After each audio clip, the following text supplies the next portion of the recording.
السلام على رسوله محمد وآله وأصحابه أجمعين أما بعد فأعوذ بالله من الشيطان الرجيم بسم الله الرحمن الرحيم إن الله وملائكته يصلون على النبي يا أيها الذين آمنوا صلوا عليه وسلموا تسليما اللهم صل على سيدنا ومولانا محمد معدن الجود والكرم وآله وأصحابه وبارك وسلم آمنت بالله صدق الله الذي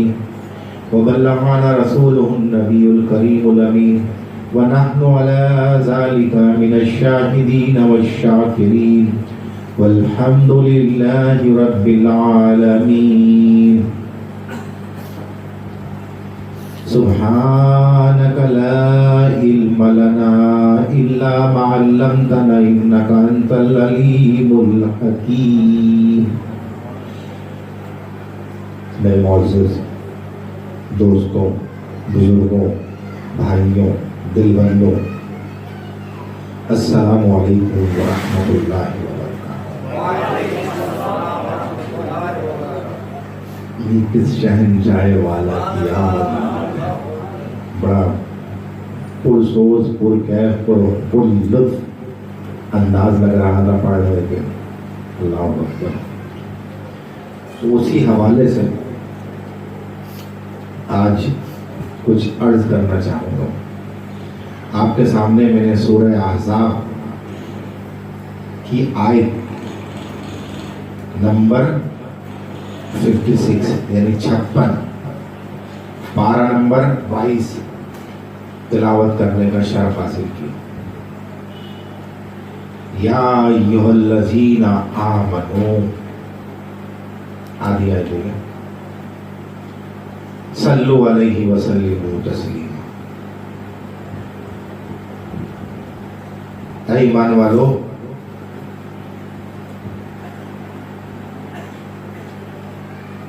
تم بھی غور کیجئے گا، تم بھی آپ صلی اللہ علیہ وسلم پر درود بھیجا کرو اور سلام بھی پیش کیا کرو، ادب کے ساتھ سلام عرض کیا کرو۔ بی سے کیا مراد ہے؟ اس کا مقصد کوئی اور بھی بھیجتا ہے، اس کا مقصد ہے کوئی اور بھی بھیجتا ہے، تم کو تو حکم دیا جا رہا ہے، وہ اپنی مرضی سے بھیجتا ہے۔ پہلا حصہ ہے ان اللہ وملائکتہ یصلون علی النبی، کہ اللہ اور اس کے فرشتے نبی پاک صلی اللہ علیہ وسلم پر درود بھیجتے ہیں۔ تو پتہ چلا کہ اللہ فرشتوں کی محفل میں فرشتوں کے ساتھ سرکار پر درود بھیجتا ہے، اور ہمیں حکم دے رہا ہے کہ تم بھی بھیجا کرو۔ تو جب درود کی نسبت اللہ کی طرف ہو تو اس کا مطمع نظر ہوتا ہے کہ اللہ تعالیٰ فرشتوں کی محفل میں اپنے محبوب کی تعریف اور ثنا کرتا ہے، اور درود کی نسبت جب فرشتوں کی طرف ہو تو بمعنی دعا ہوتا ہے، بمعنی دعا ہوتا ہے۔ فرشتے اللہ تعالیٰ کی بارگاہ میں حضور کی درجات کی بلندی کے لیے دعا کرتے ہیں، درجات کی بلندی کے لیے دعا کرتے ہیں، اور جب درود کی نسبت اہل ایمان کی طرف ہو تو معنی یہ ہے کہ اہل ایمان حضور کی رفعت اور شان کے لیے دعا کرتے ہیں، حضور صلی اللہ علیہ وسلم کی رفعت اور شان کے لیے دعا کرتے ہیں۔ اب درود ہے کیا؟ درود کیا ہے؟ درود دعا ہے، اور جب بندہ کوئی کسی کو دعا دیتا ہے بندے کو تو جواب آتا ہے، تو پتہ چلا جب آپ سرکار خود پر درود پڑھتے ہیں تو سرکار بھی آپ کو دعا دیتے ہیں. سمجھنے کی بات ہے, سرکار بھی آپ کو دعا دیتے ہیں. اس آیت میں اللہ تعالیٰ نے حضور کی بارگاہ میں صلوات و سلام عرض کرنے کا حکم دیا. ہمیں احادیث کا بہت بڑا ذخیرہ ملتا ہے جس میں درود شریف پڑھنے کا حکم ہے. آپ صلی اللہ علیہ وسلم ارشاد فرماتے ہیں کہ قیامت کے دن یعنی یوم القسط, جو قیامت کا دن ہوگا, ہر جگہ ہر مقام پر میرے نزدیک وہ ہوگا جس نے تم میں سے دنیا میں مجھ پر درود پاک زیادہ پڑھا ہوگا. یعنی نزدیک تو ہوں گے لیکن نزدیک ترین وہ ہوگا جس نے کثرت سے درود پڑھا ہوگا, ایک دوسرے پر سبقت لے جانے والے. ترمذی شریف کی ایک حدیث پیش کرتا ہوں کہ فرمایا رسول اللہ صلی اللہ علیہ وسلم نے, جس نے مجھ پر ایک مرتبہ درود پڑھا اللہ تعالیٰ اس پر 10 رحمتیں بھیجتا ہے, اس کے نامہ اعمال میں 10 نیکیاں لکھ دیتا ہے. اور مشکوٰۃ شریف کی حدیث فرمایا رسول اللہ صلی اللہ علیہ وسلم نے, جس نے مجھ پر ایک بار درود شریف پڑھا اللہ تعالیٰ اس پر 10 رحمتیں بھیجتا ہے اور اس کے 10 گناہ مٹا دیتا ہے اور اس کے 10 درجے بلند کر دیتا ہے. تو پڑھا پتہ چلا کہ درود سرکار پر پڑھنا سراپا رحمت ہی رحمت ہے. درود ہم سرکار پر پڑھتے ہیں اور ذات ہماری سنورتی ہے, فائدہ سراسر ہم کو پہنچتا ہے. اب ایک حدیث پیش کرتا ہوں آپ کے سامنے. حضرت ابو طلحہ رضی اللہ تعالی عنہ نے فرمایا, میں ایک دن دربار نبوت میں حاضر تھا, یعنی کہ سرکار دو عالم صلی اللہ علیہ وسلم اپنے اصحاب کے درمیان ہوتے ہیں, تو اس سرکار کے دربار میں حاضر تھا. آپ صلی اللہ علیہ وسلم کو اتنا خوش اور حشاش بشاش دیکھا کہ میں نے ایسا کبھی نہیں دیکھا. میں نے سرکار سے سبب دریافت کیا تو سرکار نے فرمایا میں کیوں نہ خوش ہوں, میں کیوں نہ خوش ہوں. ابھی میرے پاس سے جبرائیل امین پیغام دے کر گئے ہیں کہ اللہ تعالیٰ فرماتا ہے محبوب کیا آپ اس بات پر راضی نہیں, اے محبوب کیا آپ اس بات پر راضی نہیں کہ آپ کا کوئی امتی آپ صلی اللہ علیہ وسلم پر ایک بار درود پڑھے تو میں اور میرے فرشتے اس پہ 10 رحمتیں بھیجیں اور میں اس کے 10 گناہ مٹا دوں اور اس کے لیے 10 نیکیاں لکھ دوں. سرکار کی خوشی کا عالم دیکھو, اللہ اکبر. اور جو ایک مرتبہ سلام پڑھے تو میں اس پر 10 بار سلام بھیجوں, سلامتی بھیجوں.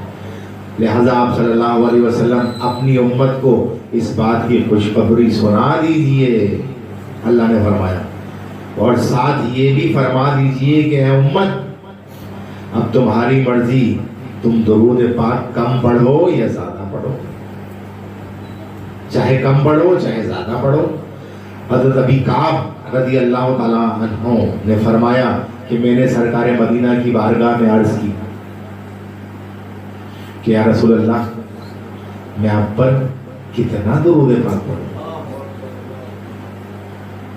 کہا جتنا پڑھ سکتے ہو پڑھو. عرض کی یا رسول اللہ ٹھیک ہے, اپنے تمام معاملات میں 1/4 حصہ میں آپ پر درود پڑھوں گا. سرکار نے کہا صحیح ہے لیکن اس سے کچھ بڑھا دو تو تمہارے حق میں بہتر ہے. کہا یا رسول اللہ میں آپ پر نصف حصہ درود پاک اور باقی دیگر افعال. سرکار نے کہا بہت اچھی بات ہے لیکن اس سے کچھ بڑھا دو تو بہتر تمہارے حق میں. بولا یا رسول اللہ میں اب 3 حصے آپ پر درود پڑھوں گا, باقی 1 حصہ جو ہے وہ دیگر افعال کروں گا. سرکار نے کہا ہاں بہت بہتر, اگر اس سے بڑھا دو تو تمہارے لیے بہتر ہے. عرض کی حضور اب میں سارا وقت آپ پر درود پڑھوں گا. تو سرکار کیا فرماتے ہیں, سرکار مدینہ صلی اللہ علیہ وسلم اگر تو ایسا کرے تو تیرے سارے کام خود بخود سنور جائیں۔ اب یہاں سے کوئی یہ نہ سمجھ لینا کہ فرائض اور واجبات چھوڑ دو، بولے ہم تو درود پڑھتے ہیں، اب نماز ہماری تو عاشقین کی نماز ہو جائے گی، ایسا نہ سمجھ لینا۔ جو فرض اور واجبات ہیں وہ بھی اتباع رسول اللہ ہے، رسول اللہ صلی اللہ علیہ وسلم کی اتباع ہے اور حکم خداوندی ہے۔ تو فرمایا تیرے سارے کام سنور جائیں اور تیرے سارے گناہ بخش دیے جائیں۔ ان حدیث سے آپ اندازہ لگائیں کہ درود شریف پڑھنے کی کتنی فضیلت ہے اور کتنی اہمیت ہے۔ یہ ربی، ما معنی ربی؟ ربی کی کیا معنی؟ ربی کے معنی بہار، اول، پہلی بہار۔ تو پہلی بہار پتہ چلا بہار شروع ہو رہی ہے تو سرکار کے ماہ مبارک سے شروع ہو رہی ہے۔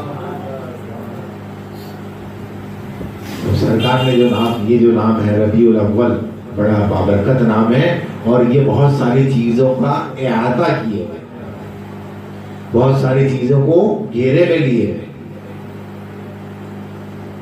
ربیع الاول، پہلی بہار۔ تو بہار میں جتنی بھی خوبیاں ہوتی ہیں، اچھائی ہوتی ہے، بہار میں برائی نہیں ہوتی، وہ سب کا احاطہ کیے ہوئے کہ سرکار دو عالم صلی اللہ علیہ وسلم شجر کی، حجر کی، نور کی، بحر کی، بر کی، ہر چیز کی بہار ہے۔ تو جب ربیع الاول کہہ دیا تو پہلی بہار کہہ دیا، اور پہلی بہار کہہ دیا تو اس کا مطلب جتنی بھی چیزیں بہار کے اندر آتی ہیں وہ سب سرکار دو عالم صلی اللہ علیہ وسلم سے منسوب۔ اللہ کو اور دعا مانگتے وقت بھی ہمیں درود پڑھنے کا حکم ہے۔ حدیث پاک میں آتا ہے کہ حضور صلی اللہ علیہ وسلم جلوہ افروز تھے۔ ایک نمازی آیا، اس نے نماز سے فارغ ہونے کے بعد دعا مانگنا شروع کی۔ سرکار مدینہ نے ارشاد فرمایا، اے نمازی تو نے جلد بازی کی۔ کیا کی؟ نماز تو پڑھی اس نے۔ اے نمازی تو نے جلد بازی کی، جب تو نماز پڑھا کر تو بیٹھ کر پہلے اللہ کی حمد و ثنا بیان کیا، اللہ کی حمد و ثنا بیان کیا کر۔ اللہ اکبر، جو اس کی شان کے لائق ہے، جو اللہ کی شان اور اللہ کی شان کے لائق جو حمد و ثنا ہے نا، وہ کسی کی نہیں ہو سکتی۔ جو اللہ کی، جیسی اللہ کی حمد و ثنا ویسی کسی کی بھی نہیں، یہ بات یاد رکھو۔ اللہ کی شان کے لائق بیان کر اور مجھ پر درود پڑھ، پھر دعا مانگ۔ یہ اب ہدایت فرما رہے ہیں، نصیحت فرما رہے ہیں سرکار دو عالم۔ پھر ایک اور نمازی آیا، اس نے بھی نماز ادا کی اور نماز کے بعد اللہ کی حمد و ثنا بیان کی اور سرکار پر درود پڑھا۔ تو آپ صلی اللہ علیہ وسلم نے ارشاد فرمایا، اے نمازی تو دعا کر، تیری دعا قبول کی جائے، تو دعا کر، تیری دعا قبول کی جائے۔ تو یہ تو راستے ہیں چھوٹے چھوٹے جو ہمیں سمجھنے چاہیے اور اپنے بچوں کو بھی سمجھانے چاہیے۔ مشکاہ شریف کی حدیث ہے۔ اللہ اکبر۔ اب اس حدیث شریف سے کیا سبق ملا؟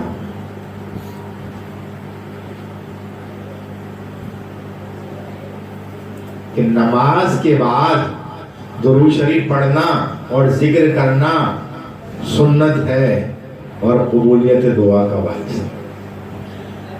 قبولیت دعا کا باعث ہے درود شریف پڑھنا نماز کے بعد۔ نماز کے اندر درود بھی ہے، حمد و ثنا بھی ہے، اس کے بعد کی بات ہو رہی ہے۔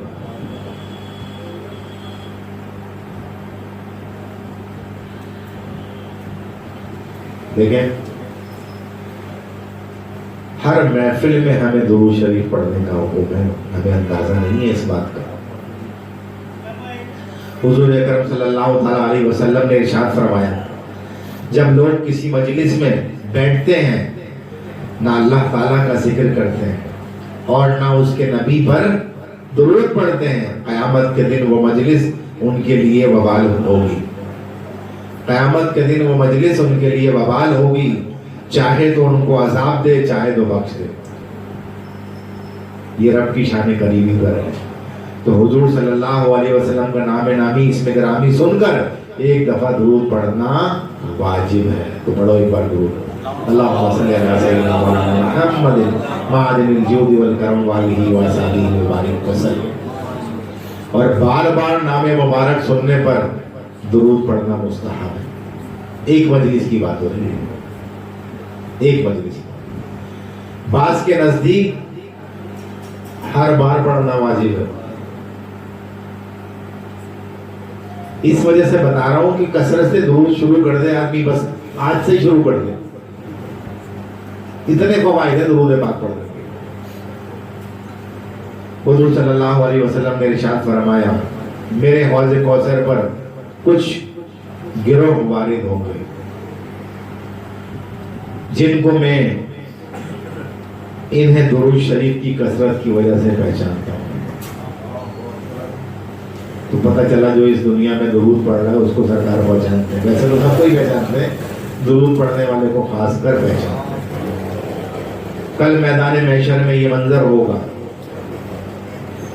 کہ حضور صلی اللہ علیہ وسلم کثرت سے درود پڑھنے والوں کو پر خصوصی شفقت فرمائیں گے، کوثر کے جام پلائیں گے۔ آب کوثر جس نے ایک گھونٹ بھی پی لیا پھر کبھی بھی پیاسا نہ رہے گا، کبھی پیاسا نہ رہے گا، جس نے ایک بار آب کوثر پی لیا۔ اللہ اکبر۔ قیامت کی گرمی اس پر کچھ اثر نہ کرے گی، اس لیے سرکار مدینہ صلی اللہ علیہ وسلم پر چلتے پھرتے اٹھتے بیٹھتے محبت کے ساتھ درود پاک پڑھتے رہا کریں۔ حدیث شریف میں آتا ہے کہ حضور فرماتے ہیں کہ آج رات میں نے ایک عجیب و غریب منظر دیکھا،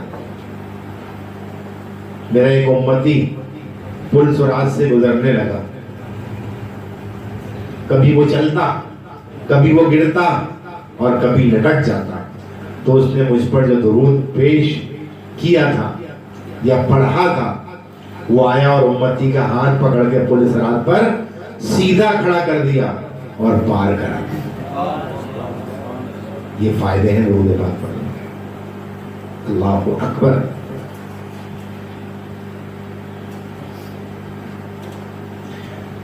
حدیث شریف میں وارد ہوتا ہے کہ سرکار مدینہ صلی اللہ علیہ وسلم کی بارگاہ میں ایک شخص آیا، فقر و فاقہ اور تنگی باش کی شکایت کی، تو اس کو حضور صلی اللہ علیہ وسلم نے ارشاد فرمایا، جب تو اپنے گھر میں داخل ہو، دیکھو یہ عمل بتا رہا ہوں، یہ آج بہت ضرورت ہے ہمیں، جب تو اپنے گھر میں داخل ہو تو السلام علیکم کہہ، السلام علیکم کہہ، کوئی گھر میں ہو نہ ہو پھر مجھ پر سلام عرض کر، السلام علیکہ ایھا النبی ورحمۃ اللہ وبرکاتہ، اور ایک مرتبہ پھر قل ہو اللہ شریف پڑھ۔ اس شخص نے ایسا ہی کیا تو اللہ تعالیٰ نے اس پر رزق کے دروازے کھول دیے اور وہ مالا مال ہو گیا۔ یہ عمل تو کرنا ہمارے لیے مشکل ہے، اور اگر ہم بھول جائیں ایسے ہی گھر میں داخل ہو، عادت بنی ہوتی نا، تو بنتے بنتے ٹائم لگتا ہے، تو پھر باہر چلے جاؤ اور دوبارہ آؤ تو میں پردہ دیوار کا حائل ہو جائے گا، یاد آیا ارے میں تو ایسی باتیں شروع کر دی، تو واپس چلے جاؤ باہر، یعنی پردہ حائل ہو جاؤ، اور پھر آ کر کہو السلام علیکم، السلام علیکہ ایھا النبی ورحمۃ اللہ وبرکاتہ، اور پھر پڑھو ایک بار بسم اللہ الرحمن الرحیم، قل هو اللہ احد اللہ الصمد لم یلد ولم یولد ولم یکن لہ کفوا احد۔ سرکار مدینہ صلی اللہ علیہ وسلم نے ارشاد فرمایا، اس کی ناک غبار آلود ہو کہ اس کے پاس میرا ذکر کیا جائے اور وہ مجھ پر درود نہ پڑے۔ مشکاہ شریف کیا۔ حضرت علی کرم اللہ وجہ کریم سے مروی ہے کہ حضور نے فرمایا کہ بخیل وہ ہے جس کے پاس میرا نام ذکر کیا جائے اور وہ مجھ پر درود شریف نہ پڑھے. تو میرے دوستو ایک وکیل تو وہ ہوتا ہے جو اپنا مال اللہ کی راہ میں خرچ نہیں کرتا. لیس البر فولوا وجوہکم قبل المشرق والمغرب ولكن البر من آمن بالله وآتى المال على حبه ذوي القربى واليتامى والمساکین وابن السبیل والسائلین وفی الرقاب. آج ہم نے بھلا دیا, آج ہم نے بھلا دیا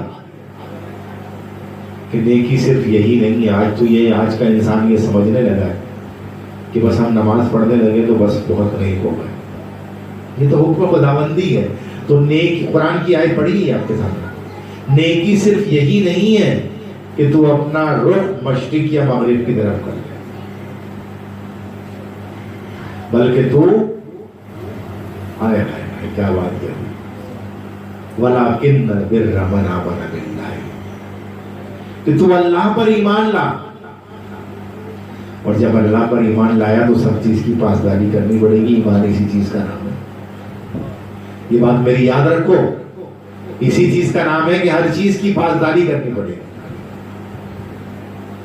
پھر فرما دیا اس کے بعد, جو مال تیرے پاس ہے جس سے تو محبت کرتا ہے, سب سے پہلے خرچہ کر اپنے قرابت داروں اور رشتہ داروں پر. آج لوگ رشتہ داروں کے دشمن بنے, آپس میں ایک دوسرے کے دشمن بنے ہوئے رشتہ داروں میں. اب رشتہ دار پر خرچ کرنے کے دو فائدے. دیکھو, اگر آدمی نے خرچہ کیا, کسی کو صدقہ کیا, اللہ تعالیٰ اس کو پالے, اس کا صدقہ. لیکن اگر اس نے اپنے قرابت دار کو دیا تو ایک تو صدقہ پالا جائے گا, دوسرا اس کے نامہ اعمال میں صلہ رحمی لکھا جائے گا. لیکن آج لوگ اپنے رشتہ داروں کو اور بھائیوں کو چھوڑ کے وہ وہاں چلے جاتے ہیں, دور دراز دے جاتے ہیں, اور اپنے قریب لوگوں کو چھوڑ دیتے ہیں, اپنے رشتہ داروں کو چھوڑ دیتے ہیں. ہماری ان سے بنتی نہیں, ایسا مسئلہ ہے. مختلف ہیلے بہانے کرتے ہیں, لیکن افسوس یہ ہے کہ اپنا دین نہیں سمجھتے. آج حال یہ ہو گیا ہے, بڑے افسوس کے ساتھ کہنا پڑ رہا ہے کہ اس آیت کی مصداق جب پوچھا جائے گا تو کیا جواب دو گے.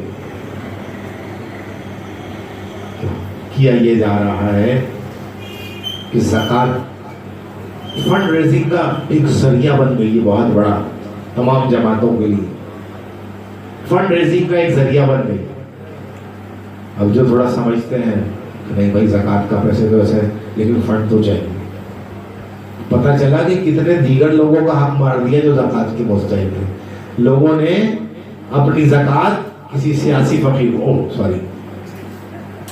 وہ کسی فقیر کو جس پہ شرعی فقر کا وہ ہوتا ہے, معذرت کے ساتھ نکل گیا لیکن بات صحیح ہے. وہ ہاں وہ بات صحیح ہے, اس کو دینا شروع کر دی.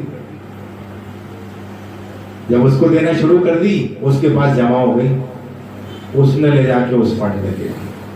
تو کیا سمجھتے ہو کہ اللہ دیکھ نہیں رہا, کیا اللہ جانتا نہیں ہے, کیا رسول اللہ صلی اللہ علیہ وسلم نے یہی تعلیم دی تھی؟ تو وہ سیاسی ہیلا ہو گیا, وہ یعنی کہ ہیلا ہو گیا. وہ شریعت شرعی نیت پر ایسے نہیں ہوتا, یہ صحیح نہیں ہے. میں پھر یاد دلا رہا ہوں کہ اگر اس آیت کی مصداق پوچھ ہو گئی کہ ہم نے تو تمہیں مسائل بتا دیے تھے, ہم نے تو تمہیں سارے معاملات بتا دیے تھے, ہم نے درجہ بدرجہ حق بھی بتا دیا تھا کس کا کب ہے کہاں ہے, تم نے اس سے انحراف کیا اور ان لوگوں کا حق مارا جو ہم نے بتایا تھے, تو پھر کیا جواب دو گے؟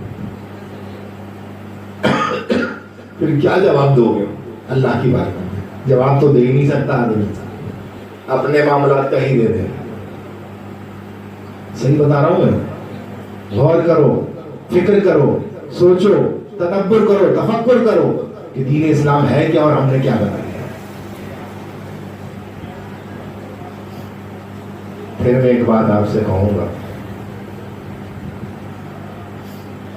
جب کسی شخصیت کو تولا جائے گا تو جب بھی کسی شخصیت کو تولا جائے گا تو شریعت کے پیمانے پر تولا جائے گا. آج جو دنیا میں بگاڑ پیدا ہو گیا اس کا سبب یہ ہے ہم شریعت کو شخصیت کی بنیاد پر تولتے ہیں.